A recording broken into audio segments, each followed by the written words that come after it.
Welcome you all here to Hamburg United Methodist Church. I'm John Sentz, and just a little history of Sparks of Hope. We started Sparks of Hope 5 years ago, and tonight we're glad to have with us the first two people that walked through the doors of Sparks of Hope when Bob and I were there. And I just want to tell you the prayer that we prayed when we opened Sparks of Hope was, God, you know we're here, Bob and I are here, and you know who needs to be here. And that afternoon, Michael and Lexi walked through the doors, and you're going to get to hear from Michael and Lexi today and some other folks. And if you're out in online watching, we welcome you. If you don't have a church home and you need a church home, make yourself welcome here at the Hamburg United Methodist Church. I'm going to turn it over to Michael right now. Mike, it's all yours. Thank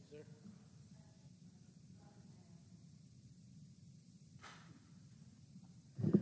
My name is Michael. I'm an addict.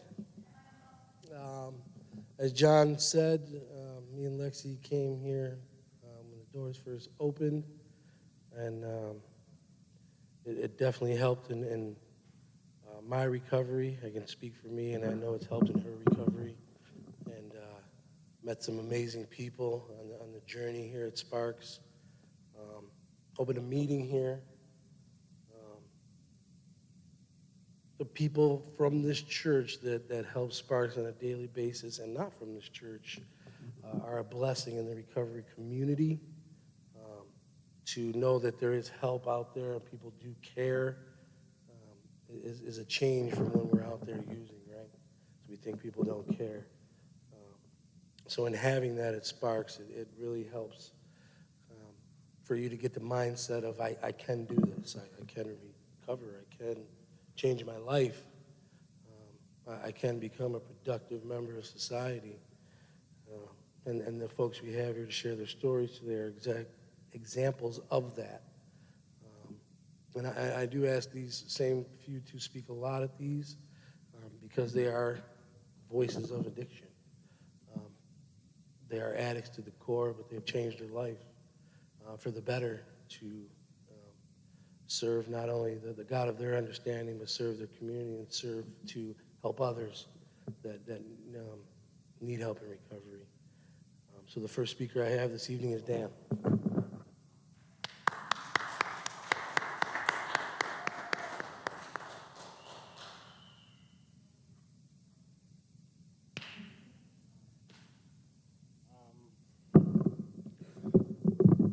Hello, everyone. My name is Dan. I'm an addict. Took me 39 years of life to say those words. You know, my name is Dan, and I'm an addict. I've been using drugs in one form or another from the time I was like 8 years old. I grew up in a home in which drugs was a major part of. It was normal behavior for us. You know what I mean? I didn't understand how people didn't use drugs or what a life was like without them. And I still never thought I had a problem. You know what I mean? I experimented with every drug there was in one way or another, from marijuana at 8 to hallucinogens and alcohol by like 11 or 12. Cocaine at 14, you know, everything you can get your hands on, you know, because that was what everyone around me did. You know, that was just normal behavior. You know, I'm the youngest of 4 kids, you know, a single mother, grew up a welfare baby, you know, and thought like that I wasn't shit and that I would never be shit, and that was just the way it was going to be, you know, and I never imagined that I could have the life that I have today in recovery. I have found that with my own willpower, you know, and my own, by myself, that I was unable to live a normal life. No matter what I did, I thought I was in control. And at the age of 39, I finally realized that I had absolutely no control. I came into this program completely broken. To the bitter ends is what we say, you know. I was broke, busted, and disgusted, you know, and I was quite sure that there was no way I was ever going to get better. I didn't think my life had any value. It was like 6 days prior to my first meeting, I had tried to take my life, and my 13-year-old son was asleep in his room in the home. I didn't even imagine what other people's pain would be had I actually gone through with that or had it been successful. All I knew was that I needed my pain to stop, and I was quite sure that there was no way I was ever going to get better. I came into a room in a church basement on a Wednesday evening, and you know, I saw a whole bunch of people laughing and drinking coffee, and all I felt like was that they wouldn't accept me, you know, that I didn't belong there, that there was no way I was going to get better or ever be like them. And you know, they asked everyone if anyone was at their first meeting, and I raised my hand, and I was given a white welcome tag, a key tag. It said welcome on it. They told me that I would always be welcome at a meeting with Narcotics Anonymous, you know, and then they gave me a phone list, and you know, it had a whole bunch of phone numbers on the back, and it was actually a meeting schedule. And they told me, like, the most important meeting is your next meeting. Where are you going tomorrow? They told me to keep coming back, and you know, for a long time I kept coming back. You know, I just showed up. I did the things, some of the things that they suggested. You know, I got a sponsor, I got a home group, and I stopped using drugs. And I was like, this is amazing. Like, from a guy who couldn't keep himself from using no matter what he did, you know, who the day before he came into a meeting put himself on a tracker app with his kids because he was quite sure that if his kids could see where he was, he wouldn't go out, he wouldn't do anything. And that evening I went out. And that evening my daughter saw me out and called me and said, what are you doing? Where are you? What are you doing? And I realized in that moment that I was powerless. And I didn't have the language of Narcotics Anonymous. I didn't know what that meant. But I knew that there was no way I was ever going to be able to stop on my own. So I came into a meeting, and I asked for some help, you know. And I found that my life got significantly better when I stopped using drugs. You know, it was amazing. It was like all the drama and craziness that was my life for almost the majority of it, regardless of what situation I was in, had eased slightly. And, you know, that I could go through a day and not use. And I didn't owe someone money, and I wasn't stealing anything, and I wasn't doing things that I know I shouldn't do. And, you know, my life got better. But I found in this crazy situation, like, I got worse. Like, my thinking got more crazy. Like, my life became unmanageable again, and I wasn't using drugs. I didn't understand it. And subsequently, I did the only thing I knew how to do to make myself feel better when life got tough and a whole bunch of life-on-life terms happened around me. I went back and used. And I found when I did that, I couldn't stop. I once again was caught in that cycle that I had lived my entire life where I couldn't stop. Even when I kept coming to meetings, I just kept doing the drugs I thought were safe and drinking once in a while because I can be okay if I do that. And my mentality got progressively worse, you know. And finally, I found myself in a conversation with my sponsor, angry about someone else's actions and how they made me feel. You know, how my feelings were hurt because someone did something that I didn't think was appropriate. And he said this profound shit to me. Like, he said, I don't often tell you the truth because you're so fragile. I don't know how you're going to react. And I was like, fragile? I'm fragile. I was angry, you know, and I was like, F you, and F this program, and, you know, Narcotics Anonymous is BS, and I don't need this. And I found that within like a half hour, I had called him back, and I'd said, I'm really sorry for what I said, and I need this, and I need you to help me. I can't live like this anymore. Will you please help me? And from that moment on, my life has started to change. You know, I accepted the fact that I was powerless, that I had no control over my addiction, and that my life had become unmanageable. I started to understand those were two different statements, not one combined together. And I started to honestly, like, stay abstinent and not use any drug of any kind. And then I started to do a little bit of work, you know, working the first 3 steps, which I always thought were kind of, oh yeah, I know I'm a drug addict, I know I'm powerless over drugs, and I grew up in the church, so, I know there's a God out there, and, okay, I give my will and life to God, and there's more to it than that. I didn't have it all figured out. So instead, I put away all my preconceptions about what God was, the faith that I had been brought up in, that my mother was avidly religious, even though she used drugs, you know what I mean? I started to just accept that there was a God out there, regardless of what or who it is, and that he loved me because I'm still breathing.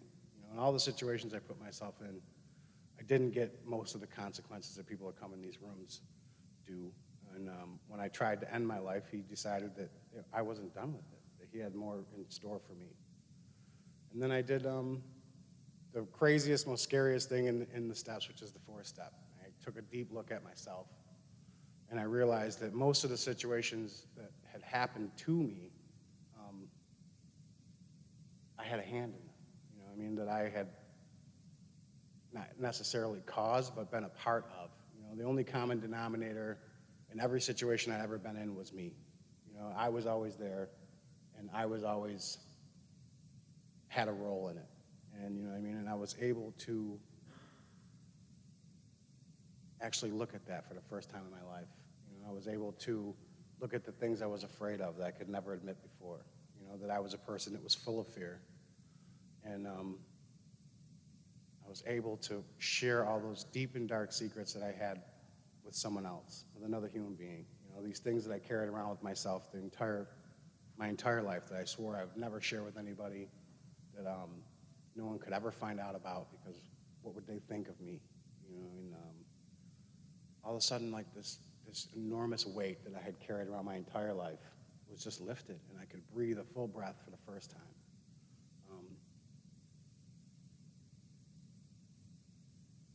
I have found that there is absolutely nothing in the world that makes me feel like a human being except for recovery, except for Narcotics Anonymous. I am a person who doesn't hate themselves today. In my entire life, I hated myself. My skin was on too tight. I was ugly, and I was lacking of something that I couldn't ever put my finger on. I needed something to complete me, and I never understood the equation, so I could never solve it. And I understood what that was. I understand what that is today, and that was a relationship with my higher power. I had a large void, or what we call it here, but I had a hole in me that no matter what I put in it, no matter what drug, no matter how many women, no matter how much money, no matter what concert I went to or vacation I went on or what car I was driving, I always felt less than. And here, I'm doing a little bit of work. That hole is not necessarily filled, but it's smaller. And every day that I keep working recovery, it gets a little bit smaller. And the need is gone. I identified my character defects, and I humbly ask for them to be removed from me, and my shortcomings, which is giving into your defects, And I don't always succeed in that, but for the most part, I don't act on any of these compulsions that ruled my life before, And I was able to make amends for the things I did, to honestly go to someone and say, I did this, it was wrong, and how can I make it right? And I don't carry around any of the shame that I did for most of my life, or all the things that I had done,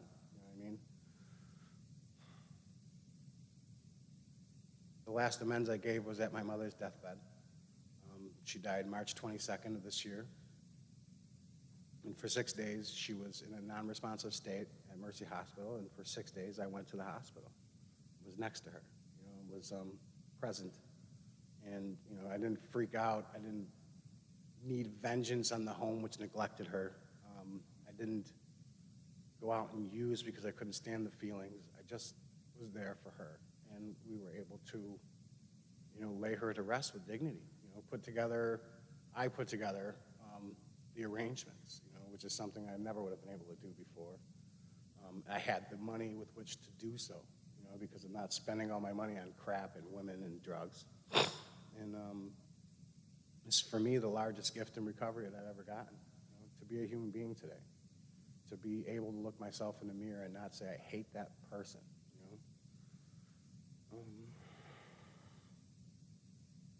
Not every day is rainbows and sunshine, But every day is better than before. And I always look back. I never allow myself to forget what it was like when my beautiful baby girl called me and I couldn't answer the phone. I couldn't bring myself to answer the phone. And she'd send me a text message. Said, "What are you doing? Where are you? I can see you." And, that memory there keeps me from ever imagining what it would be like, keeps me from acting on any impulse it would be to go back out. I never want to be in another spot where I don't have a choice. I never want to be in another spot where I have to do whatever I have to do in order to get one more. I don't want to be that person, that deceitful, lying person who fit his entire life into a pipe, who stole everything that he could from everybody that he loved and that he knew, and then finally sold the only thing he had left, which was his self.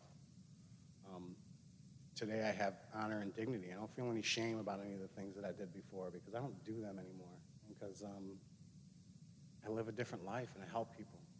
I get up every morning, on Saturday morning, and I go to H&I, and I share the story. It's quite easy for me to get up here and speak because I just did it 6 hours ago at a rehab facility. And I see people who are trying to get their lives back together. And sometimes I even get to see them at a meeting after, which is pretty cool. They said service work keeps you clean. So I was like, okay. As soon as I had 6 months, I joined H&I.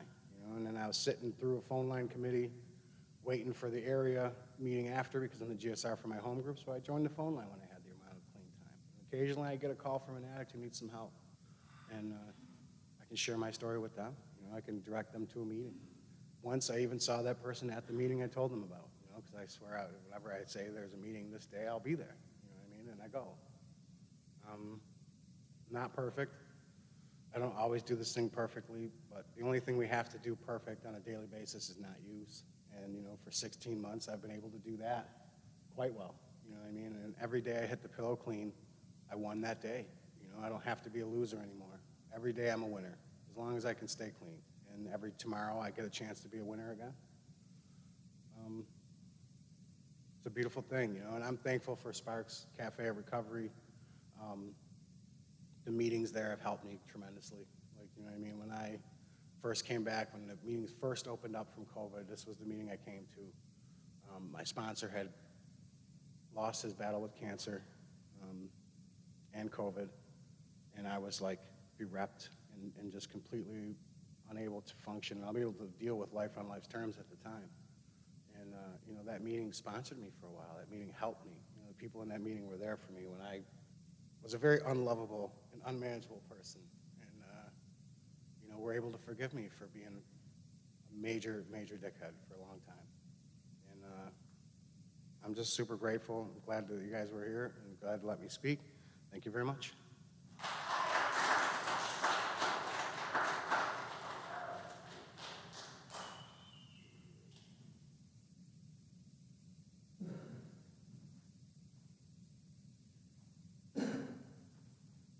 So if anyone has Facebook, share it so we can keep getting it out there. I was sitting there sharing it and starting to get quite a bit of viewers. My sponsor looked at me and said, "I don't have Facebook." What? He doesn't have Facebook. It's crazy to me. So I don't know if I want him as a sponsor anymore. But our next speaker is a lovely lady in recovery that was actually marrying my sponsor, and they live recovery, I'll tell you that. They're talking to us outside, and they've been to things all day, getting free food and speaker jams and talking and traveling, and they live in this recovery life trying to help other people. And our next speaker is Jahida.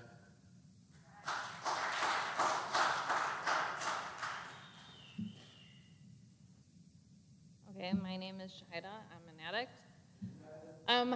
Okay, so I'm gonna share a couple things that may be a little hard to hear, but I just want to be honest. And so my journey started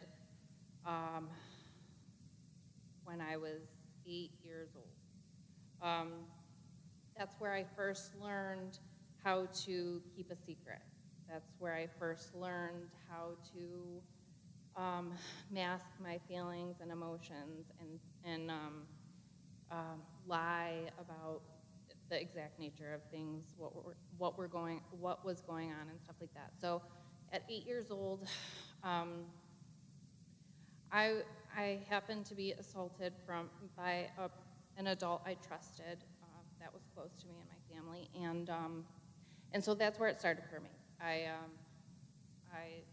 I couldn't tell anybody. I couldn't let anybody know, because then, what were they going to think of me? Were they going to believe me? And so I just kept it a secret for a long time, and then eventually I started just acting like it didn't happen. So I fast forward to 13.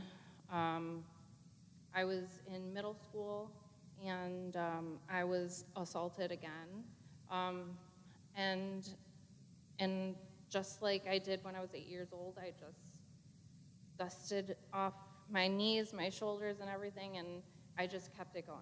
Like I acted like it didn't happen. I didn't report it. I didn't tell anybody. I just kept it going. And then, so starting from there, 13, I started hanging out with some unsavory characters that my parents weren't too fond of, and I just couldn't understand why she wouldn't let me hang out with my friends, because that's all I wanted to do. I just wanted to hang out with my friends, but she knew exactly what was going to happen, because of course she's my mom. She can see the future.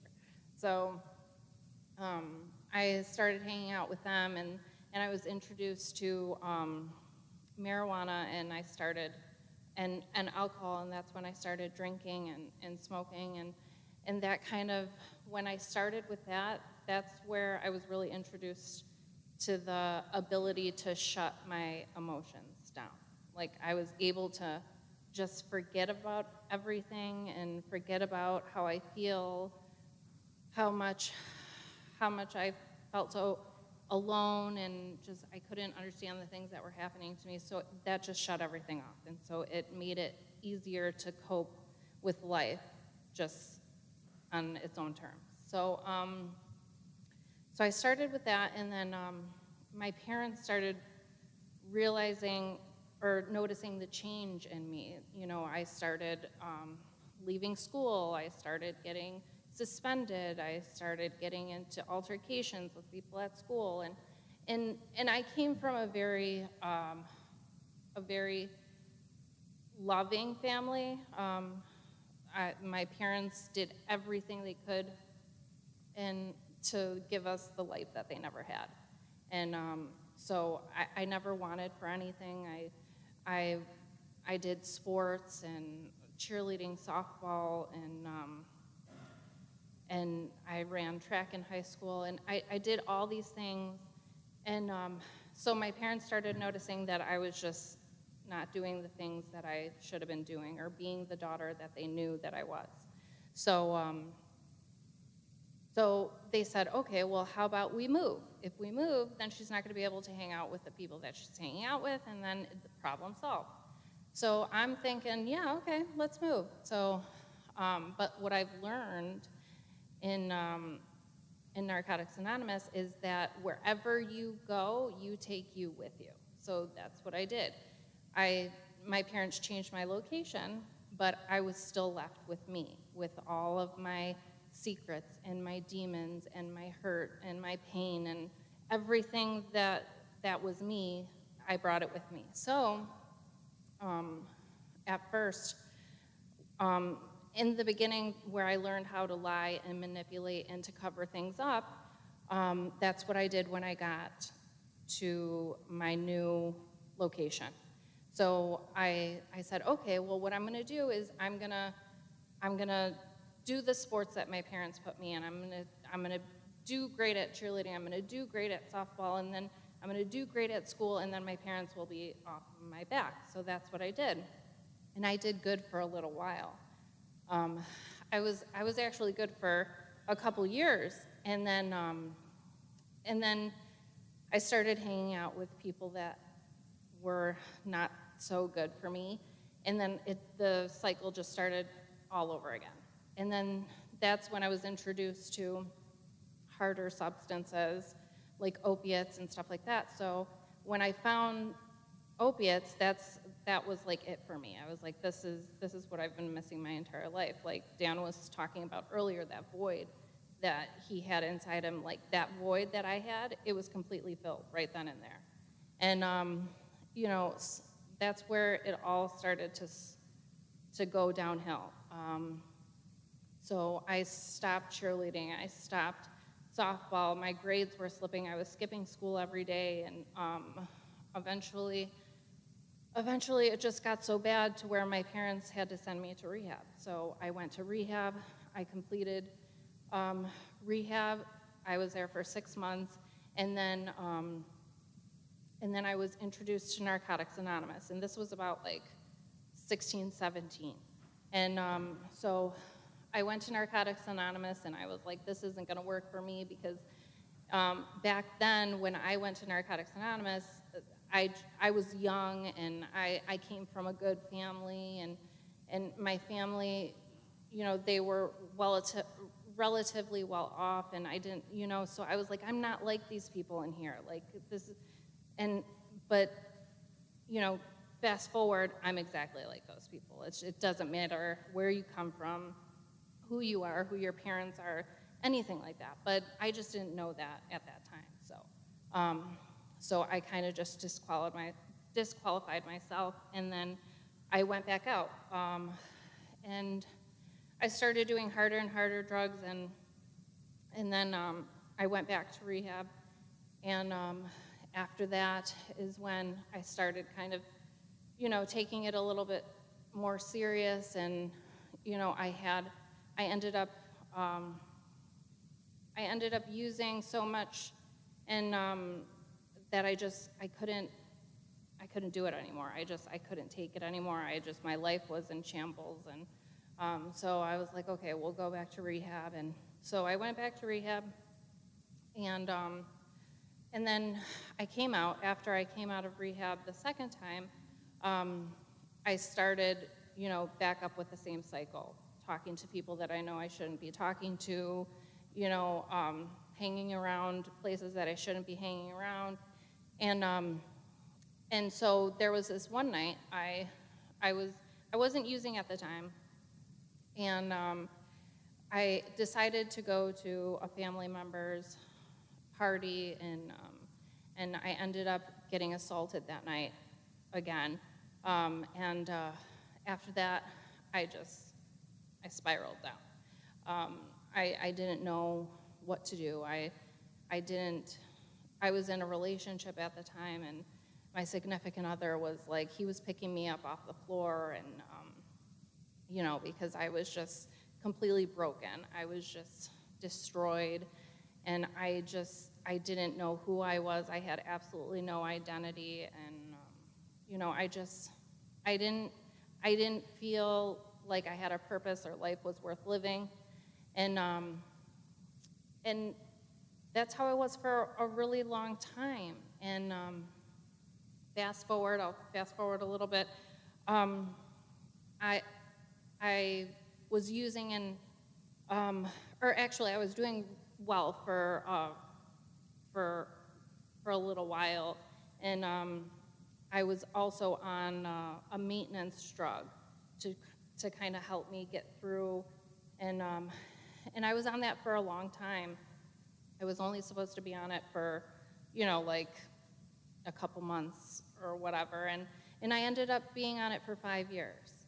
And so I thought I was fine, you know, I would lie to myself, and my life is still completely unmanageable, even though I'm pretending like I'm okay and doing the right things and stuff like that. And so fast forward, I end up using again, because when I'm in that mode, because I also suffer from mental health issues, so when I'm in that mode, I'm not myself, and I don't know how to cope with things. I don't know how to behave like a regular human being. I don't know how. And so fast forward, I use again, and I ended up using substances that I never did in my entire life. Like I've never done them before, And like,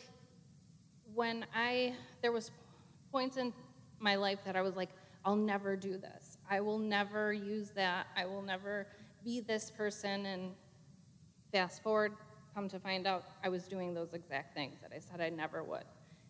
And so this is the point where my life, that I completely destroyed my life. Like in this amount of time in my journey, my recovery journey, I also had 2 beautiful sets of twins in this span of time. And so I was on the verge of losing them.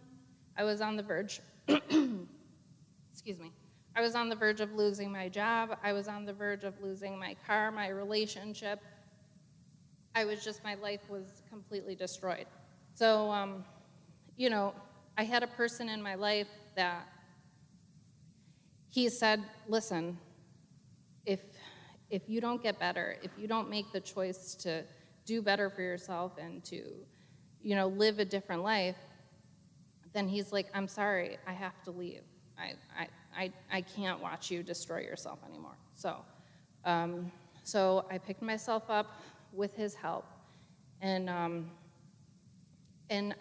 I chose to take my recovery seriously. That's when I started attending Narcotics Anonymous a lot more, going to meetings. I actually met my sponsor in Narcotics Anonymous. I linked back up with her, and I got with her and I told her the exact nature of my issues and the things that I'm sharing here today that I always thought that I never would ever share in front of anybody ever, because there's no way that you guys are gonna look at me and judge me and I'm gonna feel all sorts of shame and guilt and all that.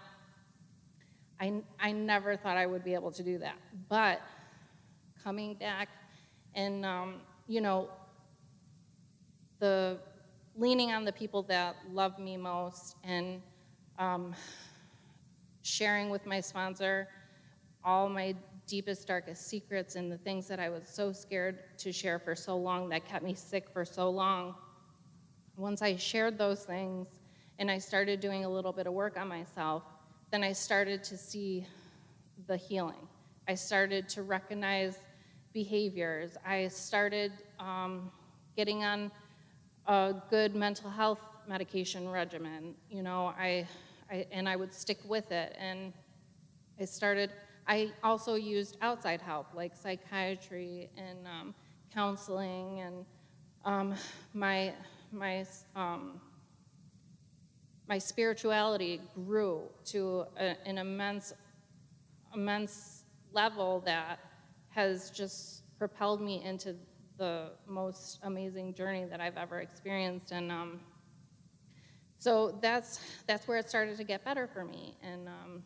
And now at present time, my job is to help people just like me, you know, to help struggling people that don't know how to get help, that don't know how to stop using, that don't know how to share their secrets, that don't know how to get better. You know, I help recovering addicts every day, and that's my job.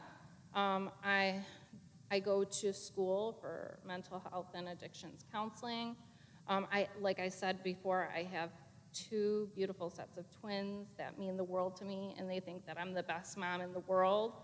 And if it wasn't for, you know, the program that I'm in and the work that I've done, I wouldn't be able to be the mom that I've always dreamed to be.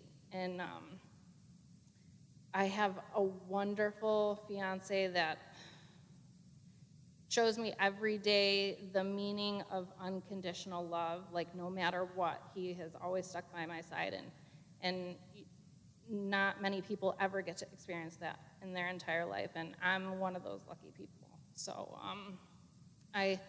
like I said, I have a great job. I go to school. I have great grades in school. I have a loving family. I've built those relationships back up, and I've built healthy boundaries. I learned about healthy boundaries because, you know, anything or everything in my life, there was nothing healthy about it. Like, I would people please, but then, like, you know, I would be completely inappropriate. Like, I just didn't know how to behave.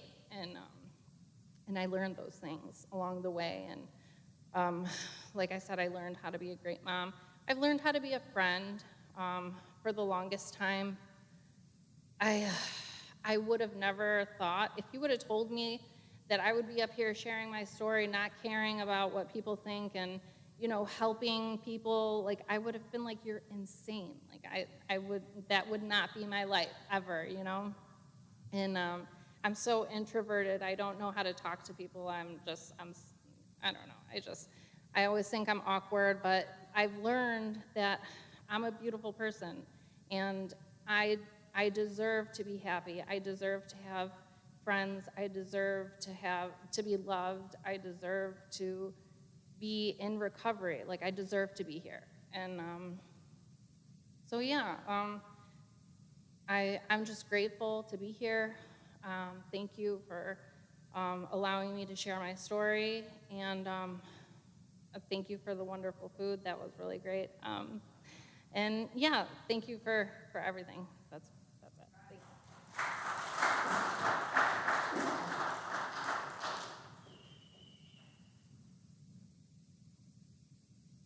All right, thank you, Jahida. That was awesome. So a few years ago, this next speaker called me up. Well, I think she texted me. She said, we should go to this place. It's in recovery. It's called this or that, called Sparks. I'm like, I just got out of rehab. I didn't care to go places for recovery. I was just trying to work and do it. But she was smoking hot, so I said, yeah, I'll go. Something to do. So I ended up coming to Sparks with her, and our friendship grew as well as our recovery. She became my best friend.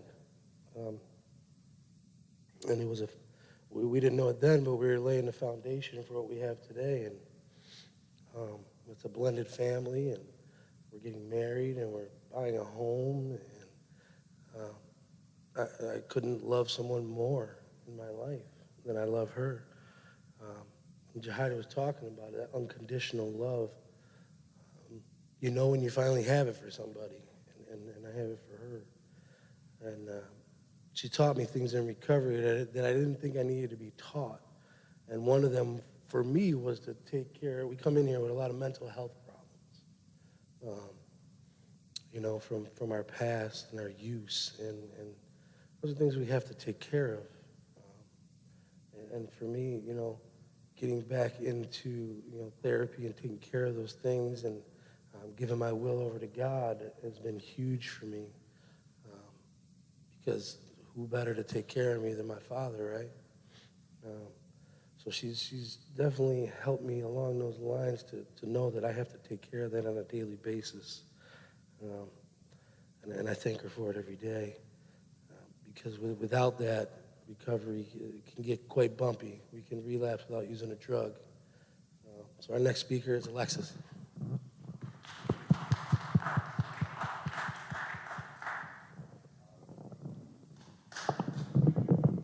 Government name.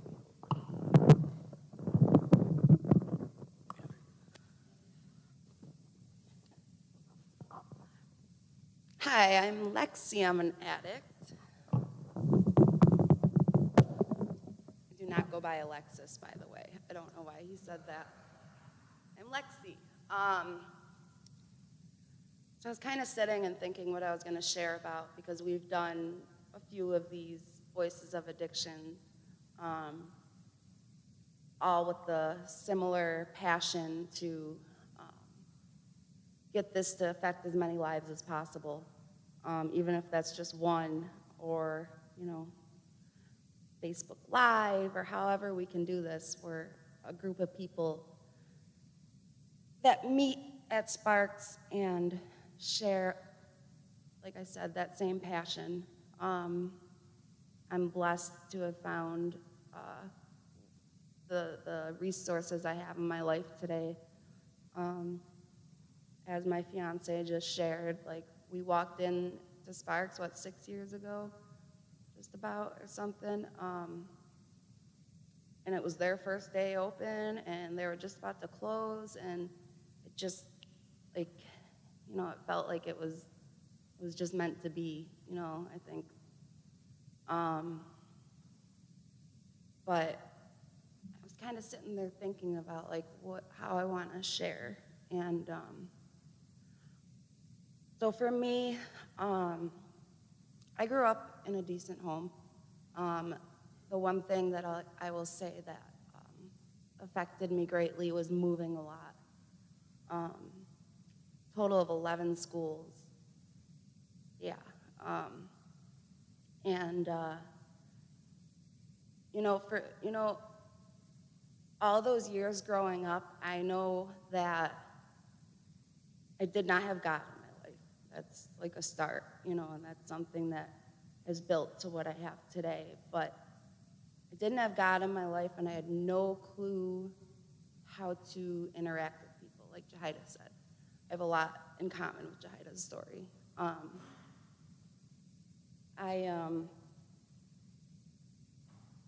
I too went through an experience where I was assaulted. And in my experience, it was 8th grade going into 9th grade, and no one believed me. I was just unbelievable, and I didn't have the right support at home. It was more like, don't you dare talk about that. Like, it was just something that was never addressed. And like Jahida just had to act like it didn't happen, which can cause a tremendous amount of trauma. But yeah, I went to high school and I was bullied. I got into a fight. It was just me versus a few girls. And I didn't fight back. But, I had to kind of go through high school with my head down because I was just scared of people. So, like, for me, relationships with people and God, like I said, played a huge role into kind of getting me to the path I got on.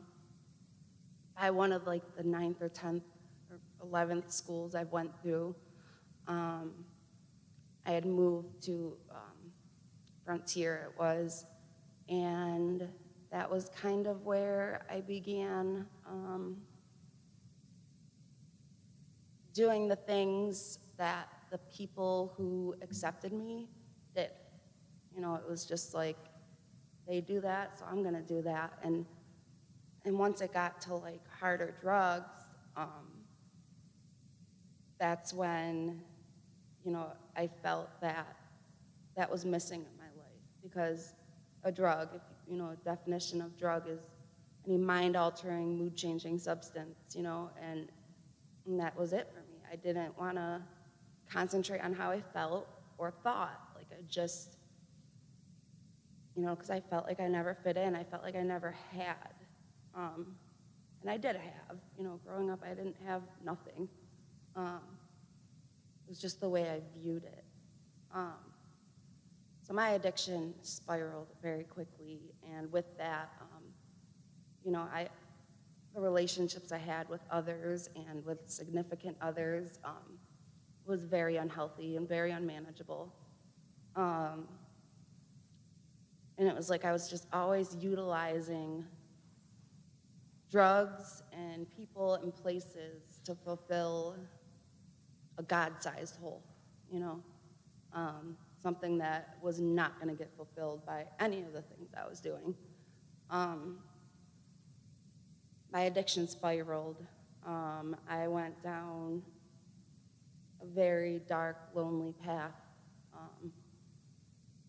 I got into, I found that I could work at a strip club, and I learned how to manipulate men and women. I just learned how to kind of control people, and I never focused on what my relationship was with them. It was just like, what could they do for me? And, I didn't trust anyone either. That was a huge thing. I had no trust. I'm kind of just skating along through life and found out I was pregnant. And in my childhood, like, kids and babies was like like I was the mother hen. Like, any person that knew me as a child, that's what they would call me, mother hen. I would think I started babysitting when I was 8 or 9. I was very, just something about kids. And obviously I wanted some in my future, but not then, not how it happened. And with that passion and love for kids, like, I wish that I could have just stopped using the day I found out there was a life growing in me, but that's not my story. My addiction spiraled more out of control at that point. And, I was switching up drugs and just doing what I could. And it was just a lot of bad choices. I ended up, with a crowd where I was stealing and lying and had charges pending against me, and had legal issues, and I had a baby, and every single night I would say, I'm done, and like genuinely meant it, like more than anything. Like someone shared before, like I could pass a lie detector test when I said I was done, but like something in me just was on autopilot to get more. I eventually overdosed, and that was kind of what set me into a long-term rehab facility for women and children. It was called the Lighthouse. It's run through Best Self Behavioral Health. And I went there and I stayed there, and when I got there, I was still a terrible mess. Like, I didn't know, I was just emotional. Like these counselors and these people were trying to have like relationships with me, and I was awkward. Like, girls didn't like me at first. Like, some of them thought like I was annoying or just weird, or like, but I had no clue how to build relationships. But I eventually had this beautiful, happy, and by the grace of God, healthy baby, who has become a huge motivation for me to stay on this path. And that's kind of when I knew I wanted to be a better person. So I started opening up, and I started humbling myself, and I acknowledged that my way does not work. Like, what I think is right has not been right. It's been very wrong. So, I accepted help. I accepted help of professionals. I accepted help from peers. I accepted help from, people with this lifestyle or that lifestyle. Like, I just wanted help, and I wanted to figure out how to get along with people. And in that, I started building trust. And I got out of rehab, and I also, am a member of Narcotics Anonymous. I understand it's not for everybody. Half of those everybody's just haven't given it an honest shot. But the other half, it's really not for some people. But there are many other ways of healing and help. And the facility Sparks of Hope, that I found, offered more than one way, and there's been, there are, some people, utilizing nature as, a healing process. Some people have a huge family, and they're able to find that support within them. Some people, come to church, and they're just truly able to give it over to God, which I believe Narcotics Anonymous has allowed me to truly not just have a relationship with God, but to value a relationship with God. That God-sized hole was finally, able to be filled in. And like, since I've gotten clean, like, I've truly put effort into trying to make the world different and to make it so that no one was where I was with those feelings of having no one, of not having like one person that would have just like gotten on my level and like asked, are you really okay? Because there was a lot of things that really were not okay. And I just kind of skated by, using the drugs to mask it. But like, I put the drugs down and I'm left with me. I'm still left with all of those problems I had. But like today, like I have a willingness and a desire to work on those problems. I now have 8.5 years clean. My son is 8. Right when I got out of rehab, I took on custody of my sister because I was able and I was healthy. And then I had another daughter, another son, and then I've started collecting babies, basically. My fiance has 2 children that, call me mom. And then we've taken on another child. I had temporary custody of another child. Like, I'm able to be a person that people can come to with things like that. And, not even just things like that, but I feel like I'm somebody that people can come to for anything. I think I respect myself enough today to say that. And I've been making a big difference by doing the next right thing and getting into the things I've gone through. I'm currently in EMDR therapy, so that's like intense. Go back to your memory, visit it, be there for your child self, and, work through that. Because, like, I just want, you can always do more for yourself. Through NA and, like, through Sparks of Hope and through these places that, even though, like, maybe I don't want to go to, but I do go to, I found, like, love. I found support. I found, like, people that were broken like me that are becoming fixed or that have done the work and are wanting to do that for others. Sparks of Hope helped send me to recovery peer coach training, and from there, the people involved also believed in me, when I wasn't believing in myself, that I too could have a job to help others. And like that's my career today also. Like, I'm in a position where what I would do on my own for free, I'm doing and getting paid for it. It's a job that I'll always love.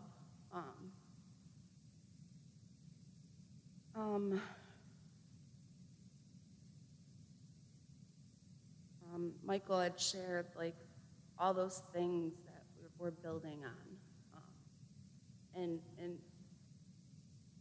I had to learn a few lessons throughout my recovery and suffer a lot of pain,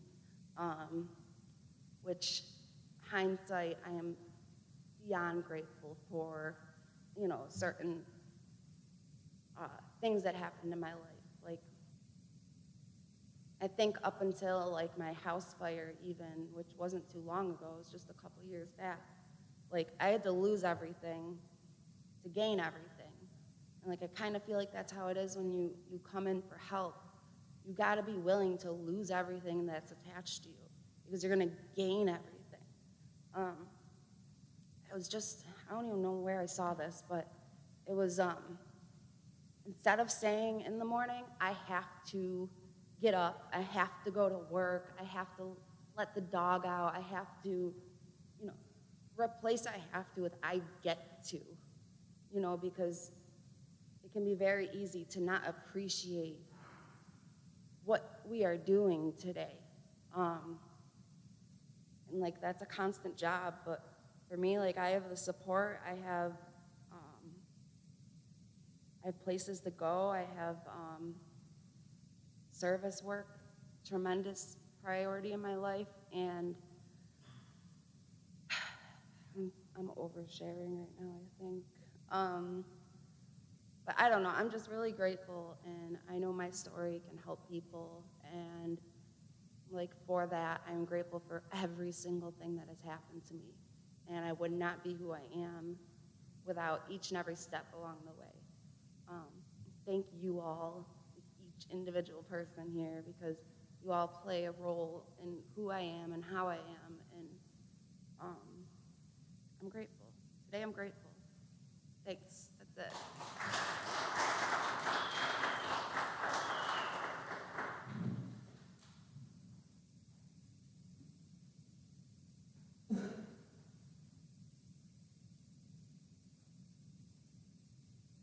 All right, one more time for Lexi, Alexis, Brooke, Andrews.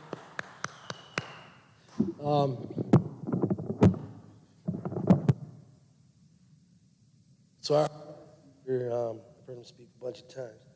Before we get to him, for everyone watching and that's here, there's a lot of people in Sparks that help along the way.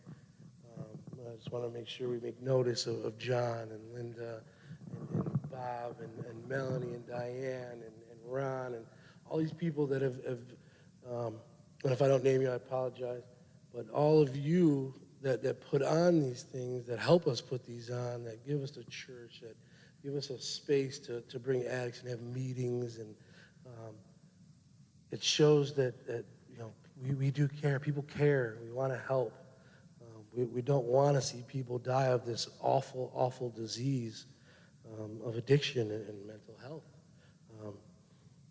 It's a road that we know all too well and don't want to see others go down. And that's why they offer this help, and that's why they offer their time. There's no better thing to give somebody that's struggling than your time. A lending ear and you know, a grilled cheese sandwich and a hug. You don't know how much those things meant to us when we walked in that door. That's why we kept coming. Where you feel loved and appreciated is where you want to go when you're trying to better your life and live, because that's basically what we come in these doors wanting to do, is not die. Well, I didn't want to kill myself. I didn't want to overdose anymore. I wanted somewhere to go and someone to be there and someone to listen. And Sparks does that, and all of you do that. So we appreciate you, and we thank you all. And that brings me to my last speaker, who has lived this recovery life for a very long time now. And I'm privileged to call him my sponsor and be able to lean on somebody that you know, has the answers I don't have. It's Tim. Let's welcome Tim. I think you have a mic issue. Oh, God. Fight with this thing like everybody else. At least it's my height, you know. So I'm what do they call it? I'm height challenged. But my name is Tim, and I am an addict.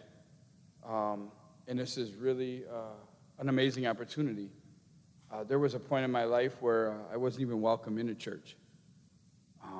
In fact, probably the only place that I was welcomed involuntarily was in the penal system, better known as the county jail or prison, which was a great part of my life. Unfortunately, just to qualify, because like it's been so long, and I was trying to think, you know, I would like to do this sometime with these people, like for a Sunday service with all the church members here. I think that would be something, because It is rare that we get this opportunity to do this kind of thing in this environment. It's real easy for me in a Narcotics Anonymous meeting. It's real easy for me in the convention. But here I am like out of my element per se, to an extent. It's not like I ain't never been into a church, because I have a God of my understanding who I believe in, tremendously, and without him I would not be here. And there was a gentleman early on in my life that was a retired Free Methodist minister named William Lowry, who showed me or taught me what unconditional love truly was. He was a man who believed in me and seen in me what I could not see in myself. Because I felt I was just a monster, I was no good, I wasn't welcomed, and you better get out of here or leave. In fact, the only place I felt comfortable, as bad as it may sound, was when I got arrested. When I got arrested, then I knew I was safe. I was safe from myself and from the environment around me. And there I could, it's weird too, because like I learned how to be a role model inmate. I would excel in prison. But then when I'd get out and I'd come into society, within 60 days, I would lose everything and go back to addiction. Like I couldn't, as they say in our program, I couldn't live life on life's terms without the use of drugs and alcohol. I just couldn't. A majority of that came from my past. Now, when I speak about my childhood, please understand that, my mom was a single parent, and there were a couple of stepfathers in and out of our lives, but basically my mom did the best she could with what she had then. So, and I don't know if my mom's watching, but where I'm at today, and why I did what I did then was not because of my mom. It had nothing to do with my mom. It had to do what was done to me. Like so many people that we've heard already up here, and it's an alarming theme in Narcotics Anonymous about rape and molestation, and physical abuse, and mental abuse. It's very common in Narcotics Anonymous. So when I was young as a child, at 11 years old, I was molested by a man. And it preempted me for what I was going to be molded into in my younger teenage years and into adulthood. And that was kind of a start and an introduction to alcohol and marijuana, which is both legal today and seemingly harmless, right? It was not to me. It was extremely harmful. And then it preempted me to continue on to the point to where my mom couldn't control me, and I was sentenced to court on a PINS petition for need of supervision, thus resulting in the boys' home in Rochester, New York, thus resulting in county jail, thus resulting in prison, thus resulting into this wonderful person you see standing here who is an upstanding citizen in society today. Was I always? No. In fact, what most people don't realize is that in addiction, see, it says in our literature and in Narcotics Anonymous that I'm not responsible for my addiction, but I am responsible for my recovery, right? So in my addiction, all bets are off. I mean, all bets are off. I'm liable to do anything under the influence, sadly as it may sound. Now, does the normal social drinker do that? No. See, I couldn't identify with them people. They would bother me because, like, they would leave a half a beer at the bar, and I was like, that's a waste of money. Give it to me. And I would drink it, and it was theirs. Now, that makes no sense to most people, but to addicts, and when I say this in Narcotics Anonymous or in a meeting, people are nodding their heads like, yeah, because they get it. But people in this environment that are what we would consider normal, if there is such a thing, they don't understand that. And they take it personal. Moms take it personal. Brothers take it personal. Sons take it personal. Daughters. They take it personal. And it's not personal because what I've learned to understand is, and I just had this happen not too long ago, what I've learned to understand is that you're not speaking to your son. You're not speaking to your daughter. or your sister or your brother, or your mom or your dad, you're talking to the drug. And that's just that simple. You're talking to the drug. So what you think may be your son or your daughter is no longer until they remain abstinent long enough. And then you get your child back, or your brother, or your mom, or your dad. And there's a lot of work that goes in that. There's a lot of work that we do. First of all, we have to, in Narcotics Anonymous, we have to find another, for men, another male, and for women, another female, that we feel comfortable enough with to share our secrets. I mean the secrets that you've never told nobody, that you swore you'd take to your grave, right? Like one of them I had just told you, that I was molested at the age of 11 by a man. There was no way in the world, live, unlive, human, unhuman, that I would ever say that in my life, because it's degrading to me. And from where I come from, in a small country town, you just don't talk about them things. Better left unsaid, just like in church. Better left unsaid. We may know, but don't you say anything.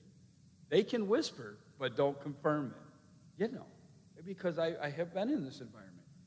I lived in a parsonage with Reverend Lowry, and I've done some amazing things. That when I look back, it almost doesn't seem like I really did, you know. I mean, the gifts, you know, because it says, once the addict puts down the drug, right, and loses the desire to use and finds a new way to live, it says wonderful things happen, right? Wonderful. And they do. They're not promised, but wonderful things happen. Because listen, I no longer wake up in the morning trying to figure out how I'm going to get one more. Who I'm going to have to sleep with, who I'm going to have to swindle, who I'm going to have to con, who I'm going to have to like that I really don't like, who I'm going to have to lie to, who I'm going to have to cheat, and what I'm going to have to steal so I can get high today, all day. I no longer wake up like that anymore. It's been a long time. You know, my clean date is May 26, 1998, so I have 24 years clean. And it all started with one day. I really, truly have today.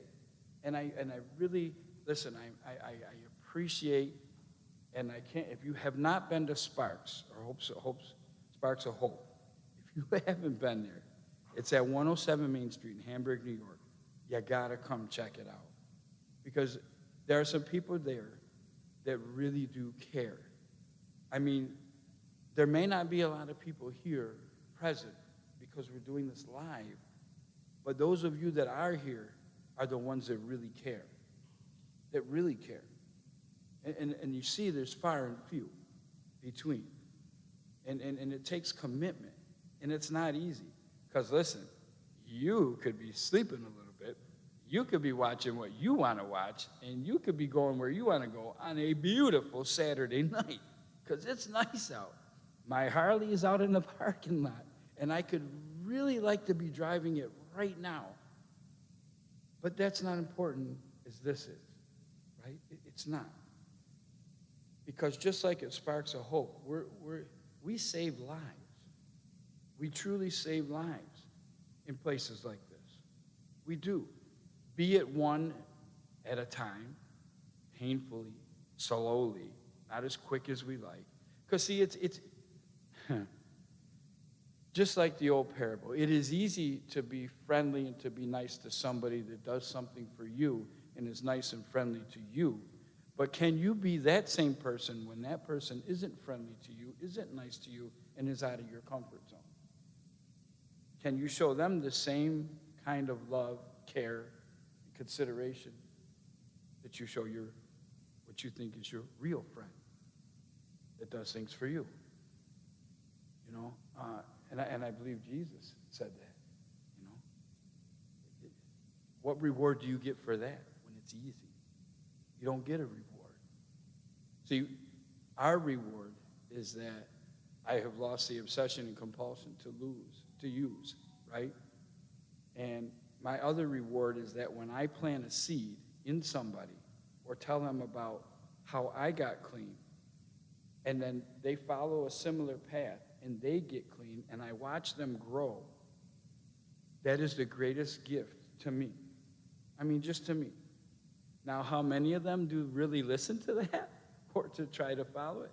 Not a lot. That's why we're bearing an awful lot of people due to drug addiction. We're bearing too many. And it's sad. It is. It's really, it's mind-boggling, you know, at the rate, because I look at it, I get it, because I didn't get this the first time around. You know, I'm the type of person where I got to get hit in the head with a 2x4 like at least 4 times before I learn to duck. And then maybe another time before I learn to run, you know, because I'm just like that hard-headed. It's ridiculous, because I'm not as bad now. But I'm talking about in the beginning, you know, because I didn't come to Narcotics Anonymous to get clean when I first came here, because I figured you all were getting high in this church somewhere. I was just going to figure it out because you were doing it successfully. So I wanted to figure out how to get high successfully. But the joke was on me. Nobody was getting high in the church, and they were actually living a program of recovery. And it just blew my mind. I couldn't understand. They had nice cars, and back then they had beepers, and they had some gold chains, and I was like, God, they got to be using in that church, man. And they had all these fake hugs, and they were all smiling, which was completely out of my comfort zone. You know, I didn't smile. I wasn't comfortable. I wasn't happy about nothing unless I was high. Then I was okay. I wasn't happy with who I'd become. I wasn't happy with my life. I had traveled down a dark road for far way too long. And I hurt an awful lot of people. Some I've made amends to, some I can't, some have passed, some I'm court restricted, some, because it says in our literature in the 9th step that we make direct amends to such people except when to do so would injure them or others, right? And sometimes I'm the other. I'm the other. So if it's going to harm me or it's going to harm you, I need to let it go. And there are other ways to make amends. Like I've made amends by writing letters and burning them. I've made amends at someone's grave site. A lot of different ways, right? And I only knew about these options or learned about them through Narcotics Anonymous.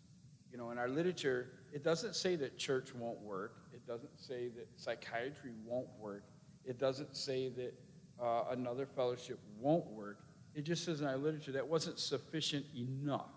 So it had to be a combination of things, right? Because it would be hard for me to come here Sunday and talk to everybody about shooting dope, right? Or smoking crack. Because maybe secretly 1 or 2 might understand. But the rest of them are going to start to find the exit doors because they're like, this dude's crazy, you know, in church on a Sunday morning, Mike. You know, so that's why we do what we do, to touch those kind of people, because so that we are not in the stigma and we're not judged the way we do. Because I've been places, right? And I say, people will ask me questions, and I'm open book today. I wasn't always. You would get a big fat lie right off the bat, and I would just kind of smooth it up and butter it a little bit so it was, you could identify maybe. You know, like I stole a box of chocolate, you know, when I was 12. Not to tell you that I stole a bunch of cars when I was 16. I had graduated from chocolate to cars. So, you know, I wouldn't say that because then I would be judged. And then you would hide your purse and you would lock your door or move your car keys away from me, you know, because of the stigma. And then it says in our literature, that's the last thing to go for us. It's a stigma of being an addict, once an addict, always an addict. And it is, listen, we become human beings. First of all, we're all human beings to begin with. And we are amazingly kind, caring, loving people. And addicts are some of the smartest people on planet Earth. They just are. I mean, come on, who else can get high all week with no money? You know what I mean? I mean, that's a dummy cannot do that. It takes some ingenuity and it takes some intelligence. We have judges, we have lawyers, we have artists, we have psychiatrists, we have counselors. You just heard from 2 women who did an amazing job who are in the field, right? That are already working in that field. So, you know, just imagine the judge that sentenced me sits down next to me in a Narcotics Anonymous meeting, right? But I have had similar situations as such, where I've met them kind of people in Narcotics Anonymous. Listen, I sponsored my pro officer's son. You know, I'm back in my family's life, man, right? Who once upon a time did not have nothing to do with me. Probably wouldn't even have called me their son, and rightfully so. Because if you were my kid, I don't know if I would have either. Or at least let anybody know that you were my son. Because it was embarrassing, right? The stuff that I did. It's embarrassing. But more so to me, because I have to live with it. That's what I take to bed with me at night that I think about. You know, because I do a daily inventory when I go to bed. You know, I always take off a little checklist. You know, did I harm anybody today? You know, could I did something different? You know, me and my significant other were talking earlier about an issue that I have that's a character defect, and she's not too cool with it, and it kind of hurts her feelings, you know. When I'm sitting here like a dummy, I'm standing there, I'm trying to justify it a little bit. But there's no justification to it. It's a character defect, right? And it's something that I need to look at honestly, and I need to deal with my sponsor, because she's important to me, because I love her, right? And so I need to do that. It's not a want, because when you, you know, she said that, you know, unconditionally. I learned that from a minister, unconditionally, right? And his family did not like me. He took an inmate, he took a county jail kid into his home. What are you, crazy?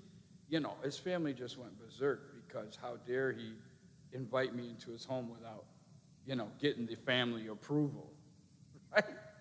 So they did not like me. And some of them probably still don't, because they don't know who I am today. And they don't know the gift that their father gave to me, right? That's that unconditional piece. And that's tough, right? Because if you think about it, and I've said this before, you know, if you're talking religion, who did Jesus preach to? He didn't go, you know, up in Hamburg to the wealthy people and start talking to them. You'd have found him in the east side of Buffalo, or you'd have found him down in the lower ghetto of the west side, or you'd have found him somewhere talking to the poverty, to talking to the park bench guy, you know, why? Because they're people too. They're human too. We are human. We do have a voice, right? We have a big voice. And we can do anything that we put our minds to. I mean, I've done some amazing things. You know, at my job, my boss loves me, trusts me completely. I have the keys to my boss's house. I've been taking care of his female pit bull for about a week and a half now, because he got in a little accident on vacation, so he can't walk her. So I show up there 4 times a day to walk his dog in the midst of while doing my normal job, right? And I didn't ask him for nothing, right? 4 times a day. Burning, I got a truck, and this is in the city. I'm burning gas up like crazy. I didn't ask him for a dime, because I would hope that he would do that for me, right? See, that's, and it's not even an expectation that I have. Because, see, I'm not really doing it for my boss. I'm not. I'm doing it for me. And I'm doing it for my blessing. Right? Some people, even my significant other sometimes, she'll say, yo, why do you still talk to that guy? Why do you still help him? He's talked about you, he treats you bad, all this craziness. Why do you still help him? And I say, why not? Why not? It's harder. It's easier for me to help her than to help him, because she loves me and we get along great. But not with him. The pain in my you-know-what, I can't say it in here. So, right? But where do you think my reward stands in the balance?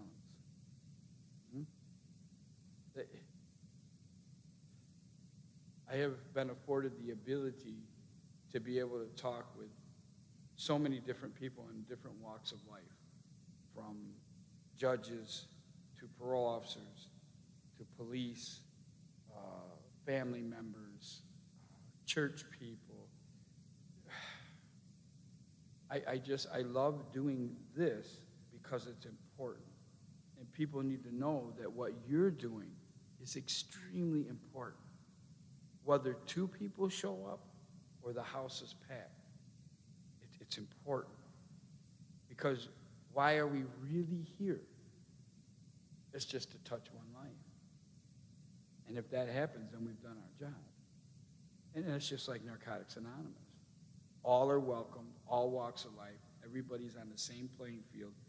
Nobody comes to Narcotics Anonymous on a winning streak and they have a pocket full of money and life is just so grand.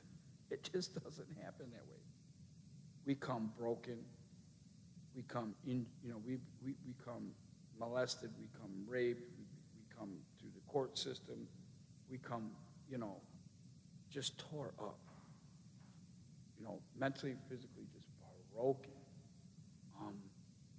And then we're put back together.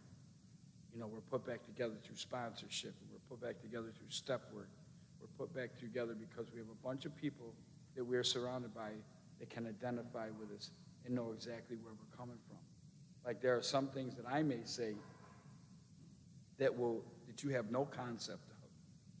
But in a meeting, I can say it and I'll have people laughing and nodding because it's not because they think it's funny, it's because they identify. And I have yet to be able to get that anywhere else in life. I just haven't. Even in a place like this where I should, And I've been in these spots. When I was with Reverend Lowry and I would sit in the church, I could feel the daggers in the back of my head from church members of judgment. Not maliciously, but just judgment. Better than. Why is he in your house? And why is he sitting up front? Why is he over there? It just, and God forbid I lead prayer at the dinner table. Oh, then it's all off then. Why is he getting to say prayer? Just the stuff that I experienced. It's crazy. But it taught me a lot. It taught me how to deal with people effectively. And the greatest thing, the gift that I've gotten probably, there's 2 greatest gifts I've gotten in Narcotics Anonymous. The first gift is I no longer wake up trying to figure out how I'm going to get one more. So the obsession and the compulsion to use has been lifted. It's been a long time. The second gift is that I've been taught about being humble and humility. And that's a very effective tool.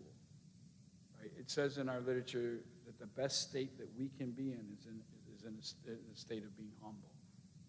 Because then I still remain teachable. You know what I mean? I'm not bigger than life. Listen, man, I used to say, I was telling my sponsor, he used to say, well, we save the best for last. And I used to say, no, this is like the worst for last. Not the best. But I am just a man who just wants to stay clean today and live my life to the best of my ability, not harm anybody and help somebody. That's it. That's, to me, and it sounds so simplistic, but it's so difficult sometimes. When you're in an environment, in a world where there's so much opposing stuff against you, especially judging. That judging thing is killer. It kills people. Judging kills people, right? And it tears your spirit up. It does nothing good for your spirit. One of my sponsors always tell me, listen, man, when you're getting ready to do something, he said, ask yourself a couple important questions. And I'm like, I'm all arrogant, right? Something smart, like, oh, what is that, dude? He said, first of all, ask yourself, is it bringing you closer to your recovery or farther away, right? And then secondly, he said, ask yourself, is it spiritual? Because if it ain't spiritual, it ain't practical, right? And that really resonated with me. And so every decision that I try to make now, and I'm not the greatest, I have a little road rage left in me. I have maybe a couple unchoice words for the opposing vehicle that may not be so nice, but I don't chase them anymore. I used to chase them or give them some sign language that was inappropriate, But I don't do that much anymore. I still may cuss under my breath or have a few choice words that he can't hear, or her, whoever's driving. But I've learned not to do the other, and that's by doing work on myself, right? I've learned, that I have integrity today. I have integrity. No matter who I used to be. But see, that's who I used to be. See, we're in a program that teaches us, listen, we don't care what your past is. We don't care who your connections are. We don't care what you used, how much you used. We don't care if you sold kilos or drove Benzes. We don't care about none of that stuff. All we really, truly care about, like in this environment, is what is your problem and how can I help? That's what we really want to know. What is your problem and how can we help? Thanks for letting me share.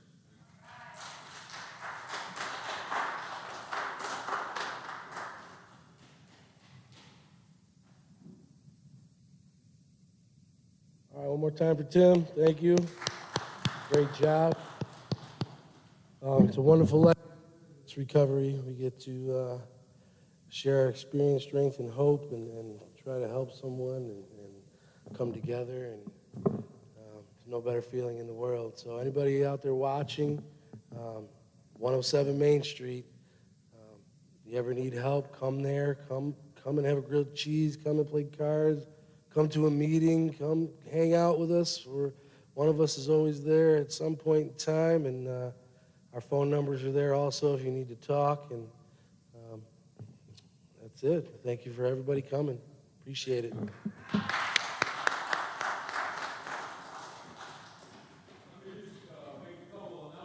Before you go, again, I want to thank those that worked on the dinner downstairs. It was really good. We've got some things coming up this coming Saturday at 9 o'clock in the morning if it's not raining. Joe is going to take us on a bike ride through Hamburg if you've got a bike, or if you don't have a bike and you want to come help me make grilled cheese when they get back from their bike ride. But they're going to be stopping at some of the senior citizens that can't make it out to church and can't make it into Sparks, dropping off a little gift saying, hey, we miss you. But it's just going to be a time for those in recovery to take a recovery bike ride. That's this Saturday. When the football games start again on Mondays or Sundays at 1 o'clock, we're going to be open at 12:30 for pizza and the football games. So if you want to spend time watching the game in an environment that's drug and alcohol free, join us at 107 Main Street in Hamburg. Those are usually 1 o'clock games. And then we have meetings on Monday from 10 to 2, Tuesday from 10 to 2, Thursday night 5 to 8, and then we have our AAA and NA and Al-Anon meetings through the week. You can find those on those respective calendars online. So we hope you have a good evening, and I hope you've been inspired by these stories. Recovery is possible, and you got to keep the hope. And if you're out there and you know somebody that needs this, we've learned that people need at least one person to believe in them. All they need is one person, and you can make a difference in somebody's life. So have a great day. Maybe we'll see you in church tomorrow, and have a good evening. And thanks again, all you speakers. You were great tonight. Thank you, Patrick. And we'll see you again. Thank you.